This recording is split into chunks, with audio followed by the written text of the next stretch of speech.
Welcome back to the Deep Dive. This time, we're taking you on a journey through the world of Steve Jobs and his undeniable influence on Apple. We're going beyond the shiny gadgets to uncover what made Apple tick under Jobs' leadership. You know, it's interesting how we tend to fixate on the revolutionary products Apple produced. But the real story, the one that truly captivates me, lies in the HIW and the WHY.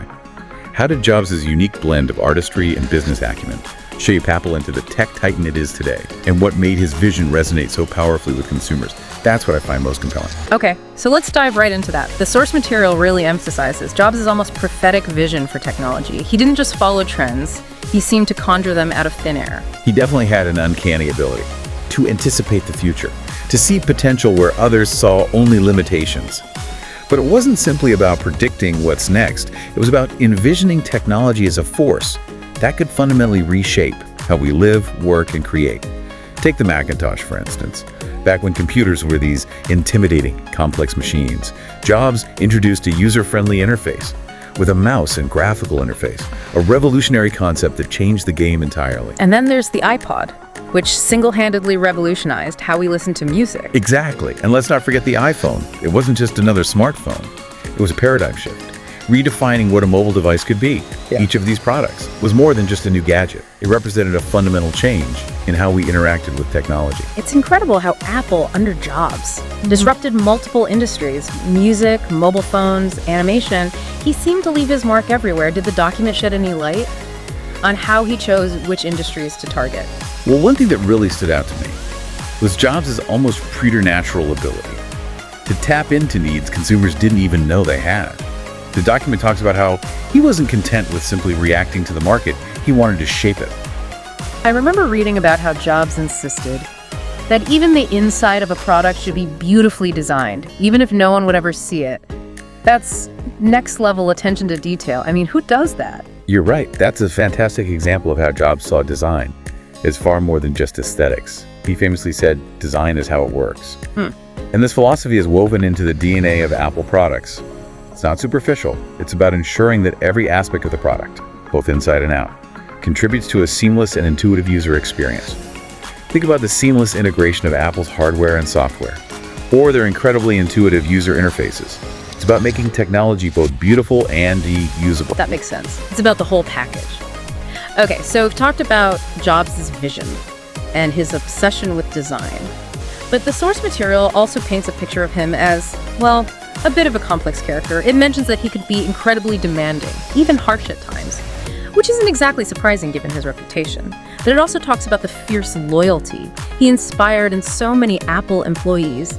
It seems like these two sides of Jobs, the demanding taskmaster and the inspiring leader, somehow coexisted. How is that even possible? That's a great question, and it gets to the heart of what made Jobs such a compelling leader. While he was undeniably demanding, he also had this incredible ability to inspire people to reach for what they thought was impossible. The document talks about how he challenged his employees to strive for excellence, to think differently, and to fully buy into his vision. While his management style was definitely controversial, there's no denying that it fostered a culture for remarkable innovation at Apple. It's fascinating how these seemingly contradictory traits could coexist so powerfully in one person. So it wasn't just about the technology itself, it was also about the people creating it. Absolutely. Well, Even a company as innovative as Apple couldn't achieve what it did without a team of brilliant and dedicated individuals. But it wasn't just about assembling a talented team. Jobs was also incredibly strategic about forming partnerships and making acquisitions. That would propel Apple forward. And get this, one of the most surprising examples mentioned in the source material is an investment from, wait for it, Microsoft. Microsoft. Seriously, that's unexpected, to say the least. I mean, weren't they arch rivals? Exactly. It seems counterintuitive, Yeah. but it's actually a shrewd move. That helped Apple weather a particularly challenging period. It just goes to show that even visionary leaders like Jobs had to be pragmatic and make tough decisions when necessary. It's a good reminder that even brilliant visionaries need to be savvy about business and collaboration. And speaking of unexpected moves, remember when Apple announced they were opening retail stores? Oh, absolutely. Everyone thought it was a crazy idea. Traditional retailers were skeptical, and industry analysts predicted it would fail miserably. But Jobs, as usual, saw things differently. He recognized the importance of controlling the entire customer experience, from the moment someone walked into a store to the way they interacted with Apple products. The Apple stores became so much more than just places to buy products. They were designed as immersive showrooms that showcased the Apple ecosystem with their minimalist design, prime locations, and of course the Genius Bar, which became synonymous. With exceptional customer service, it was all part of crafting a unique retail experience that was distinctively Apple. I remember the buzz surrounding the launch of the first Apple store. It was like a cultural phenomenon. And of course, it was a phenomenal success, proving all the doubters wrong. It's another example of how Jobs was able to anticipate and shape consumer behavior in a way that few others could have. It's incredible how Jobs managed to defy expectations time and time again. And speaking of defying expectations, we can't talk about Steve Jobs without addressing this almost mythical concept, the reality distortion field. It does sound like something straight out of science fiction, doesn't it? Totally. So what exactly was this reality distortion field? It refers to Jobs' almost uncanny ability to convince people, himself included, of virtually anything. The document describes it as a combination of charisma, conviction, and sheer willpower that could make the seemingly impossible seem achievable. So like a Jedi mind trick. In a way, yes. It was this aura he projected that could inspire incredible feats of engineering and design. But the document also hints at a darker side, to the distortion. It mentions that it could also lead to unrealistic expectations and burnout among employees. Think about the breakneck pace of development for the original Macintosh. Or the intense secrecy surrounding the iPhone launch. Exactly. Classic examples of the reality distortion field in action. It's a fascinating and complex aspect of Jobs' leadership style, one that undoubtedly contributed to Apple's success, but also came with its own set of challenges. It sounds like Jobs was a master of pushing boundaries, both in terms of technology and human potential. So we've talked about his visionary leadership, his unwavering commitment to design, his complex personality, his strategic business moves, and even his reality distortion field. It's clear that Steve Jobs played a pivotal role in Apple's meteoric rise. But what was it all for? What was the ultimate goal? Was it simply about making cool gadgets? That's a great question, and I think it gets to the core of what made Apple so successful under Jobs. Well, he certainly had a passion for creating groundbreaking products. He also understood the business side of the equation. He knew that to achieve lasting success, creativity needed to be paired with sound business practices. So it wasn't just about making cool gadgets, it was also about the business of making cool gadgets. Exactly. The document emphasizes how Jobs focused on crafting products that were not only beautiful and functional, but also highly marketable. He understood the importance of creating a brand that resonated with consumers on an emotional level, and he was a master of marketing, using emotionally resonant campaigns to connect with people on a deeper level. It sounds like he was able to bridge the gap Yeah, between art and commerce in a way that few others could. precisely.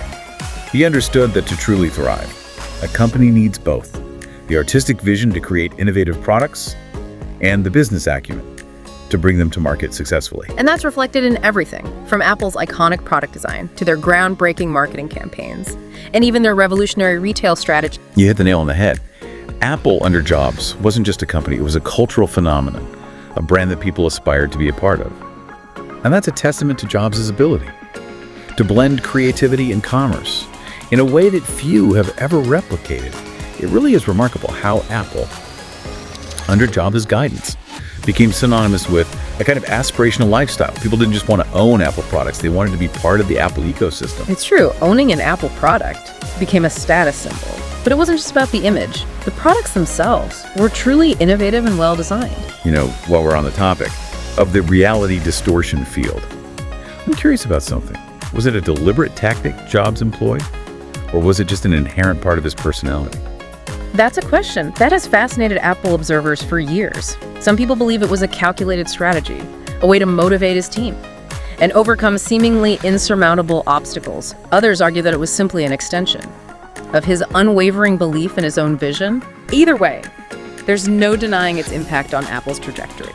But the document also hints at the potential downsides of this distortion, right? Absolutely.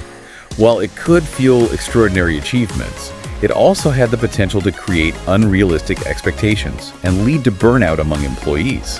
It's a reminder that even the most brilliant and driven leaders can have blind spots. A double-edged sword indeed. Which brings us to another point that struck me while reading the source material. The document doesn't shy away from the complexities of Jobs' personality. It presents a balanced view of his legacy, acknowledging both his genius and his flaws. I agree. That's what makes it such a compelling read. It doesn't attempt to paint him as a saint or a villain.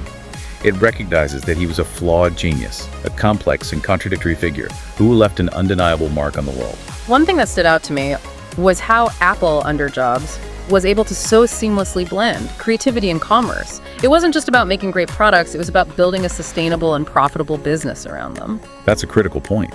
Many tech companies struggle to find that balance.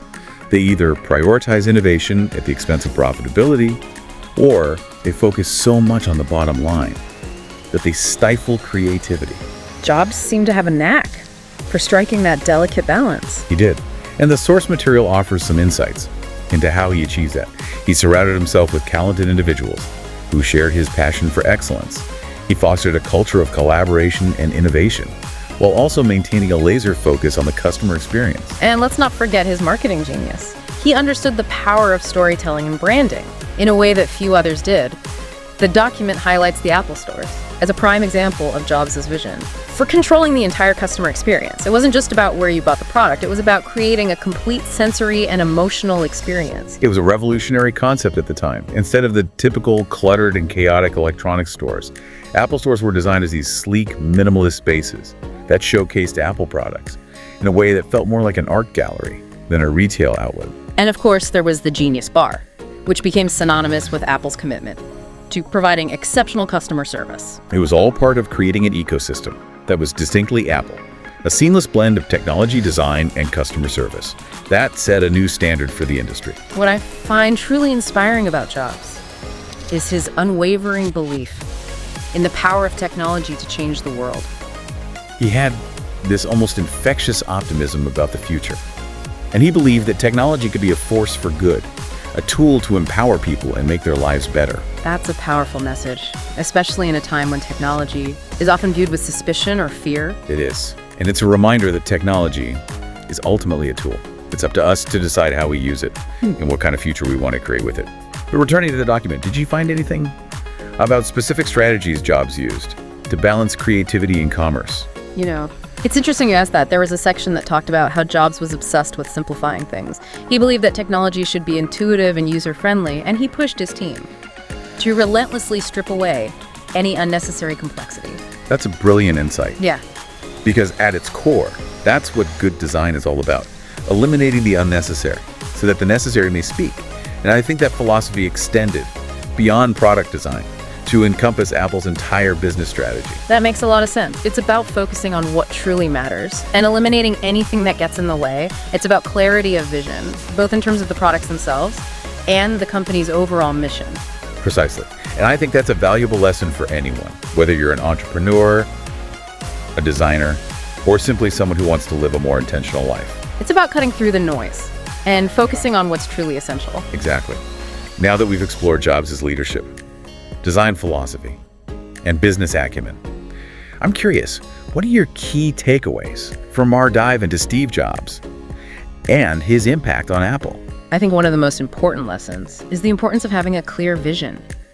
Jobs knew exactly what he wanted to achieve with Apple, and he never wavered from that path, even when others doubted him. I wholeheartedly agree. It's about having that unwavering belief in yourself and your vision, even when the going gets tough. And that brings me to another key takeaway: the power of design. Jobs understood that design wasn't just about aesthetics. It was about creating products that were intuitive, functional, and beautiful. Form and function working together in perfect harmony. It's clear that Jobs' philosophy continues to influence Apple today.